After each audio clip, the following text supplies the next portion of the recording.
Hello, today we are with Jessica from Nitty Gritty and we will be making some Italian meatballs. Okay, so as you both know, I don't know if I mentioned this already, but I'm a Zumba instructor. So every time I come home from the gym after like doing a crazy workout or having given a crazy workout, I really like to eat something that's protein packed. So this is definitely a recipe that's super good, full of healthy anti-inflammatory benefits, and of course properties that will help you rebuild that muscle, especially once you're done that workout. So we'll start. I'm gonna need your help because as you can see, there's a lot of stuff going on here. So we're gonna start with the meat. I'm gonna break the eggs, whisk the eggs. I'm gonna ask you to chop the parsley for me because I need it a little bit finer. Okay. And I will break the eggs. Yeah. Okay. Perfect. Okay. So here we have 1 pound of minced meat beef. I'm gonna go in and add the 2 eggs. I'll go in the back. I think Mia is going to manipulate the meatball. Yeah. I think that's a good idea. Because you're not the type to manipulate the meat, right? So I have to put the egg in. Egg is nicely whisked. Good job. Then we'll add the oil. So this is 1/4 cup of grapeseed oil. I love to cook with grapeseed oil because it has a great consistency, and of course the fats in the oils don't change, so it doesn't affect your body. You don't. And we just chopped up how much parsley? This was 1/4 cup of parsley, of Italian parsley. I really like to use Italian parsley. I find that it has it's a little bit of a different flavor. Yeah, exactly, yeah. And you put in 1 pound of meat in here, right? 1 pound, yeah, 1 pound of meat. Then I'm going in with 1/4 cup of parmesan cheese.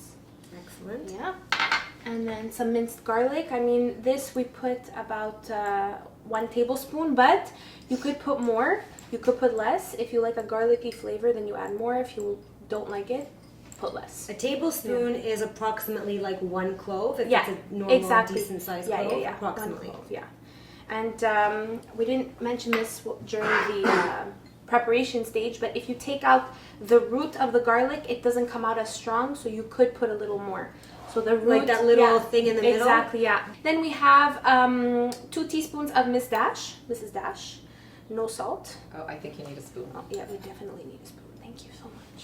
So there's different flavors of Mrs. Dash. This is just like the normal original, regular one. Or you can also use the lemon. Okay, I like the lemon either or. In this recipe? Yeah, either or, yeah. A little lemon adds a nice flavor. Depends what you like, but today we went with the neutral flavor. So here we have 1/2 cup of breadcrumbs, Italian breadcrumbs. So we'll just add that in. Is this measured? Yeah, it's pre-measured. Sorry. Yeah, we pre-measured everything. Perfect. Okay, perfect.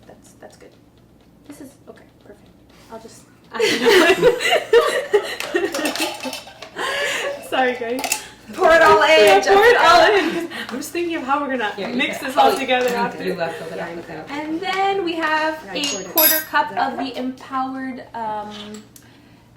deliciousness here. Of the Empowdered. So it's fruits and vegetables, no flavor. So we put a 1/4 cup. I just poured it. And look at the sticker, actually. Oh yeah. Kid approved. I love that. We put that sticker on. Yeah. Perfect. So, Mia, would you like to go ahead and mix this all together? I am ready. You're ready? My hands are clean. Excellent. And I took off my rings, so I'm ready to go. Okay, here we go. Yeah. Now, if ever you see that it's a little dry, you can add a bit more oil, but it should be fine. Yeah, looks really good. I'm gonna go in with the spoon. Do you want to help me? Yes, since my hands Yeah, are we're all gonna roll. Okay, we're rolling up our Yeah, and we're all gonna roll a meatball. So that they all become the same size, you just use whatever spoon and then they all come out. Exactly. So here's one for you. Okay. And I just roll, right? And one for kind of like Play-Doh. This is sort of like it's good for our fine motor skills. Sort of going back to preschool. And we're gonna each eat our own meatball. Yeah. Okay, perfect. So you just simply roll it. Pat it a little. Yeah, pat it. And that's it. And then do we put these normally directly in a frying pan? Yes, or what do exactly. And you should have some oil on the frying pan, right? Yeah. So I'm going to start placing. So we could just place all of them on. Right, we might want to lower the heat now. Yeah, that's good.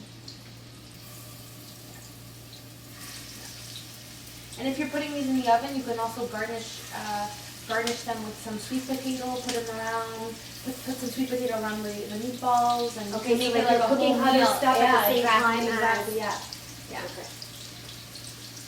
Looks good.